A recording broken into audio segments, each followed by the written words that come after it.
Sticker એટલે ખ્યાલ આવે? ગુજરાતીમાં શું કહેવાય? મને નથી આવડતું. એને કહેવાય ચોટકડું. સ્ટીક થાય છે, શું કહેવાય એને? નહીં, ગુજરાતીમાં એ ચોટકડું. ચોટકડું એટલે જે ચોટેલું છે.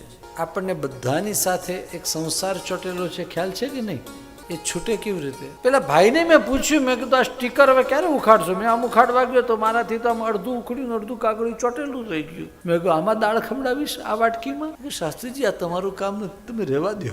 એણે કેવી સરસ આઈડિયા કરી. આજે થાળી હતી, વાટકી હતી, તપેલી હતી. થોડીક વાર માટે ગેસ ચાલુ કર્યો, થોડી વાર આ મૂક્યો, આમ કેમ ફટાક લઈને ઉખડી જાય. આમ ફટાક. મને ખબર પડી કે આ તપ્યું, જેની અંદર તપ આવ્યું એનામાંથી આ બધું ઉખડી જાય, ઓટોમેટિક ઉખડી જાય. એની માટે બહુ તકલીફ ના થાય. આપણે ઉખાડવા જઈએ ને તો કંઈક ફાટી જાય, ટેર થઈ જાય. શું ટેર થાય? સંબંધો ટેર થઈ જાય, ફાટી જાય. આપણે કહીએ કે તમે આગા જાઓ, મારી સાથે આમ નહીં કરો, તેમ નહીં કરો, આપણા સંબંધો ફાટી જાય, ચિરાઈ જાય. તપ કરતા કરતા કરતા કરતા કરતા એવી દશા આવે કે આપણા સંબંધો ઓટોમેટિક ઉખડી જાય. તકલીફ ના થાય આપણને, સામેવાળાને તકલીફ ના થાય. કાગળિયું આખે આખું ઉખડીને એ મોજ કરે, જા ફરે, એ ફરે, થાળી એક બાજુ, વાટકી. આ તપ છે.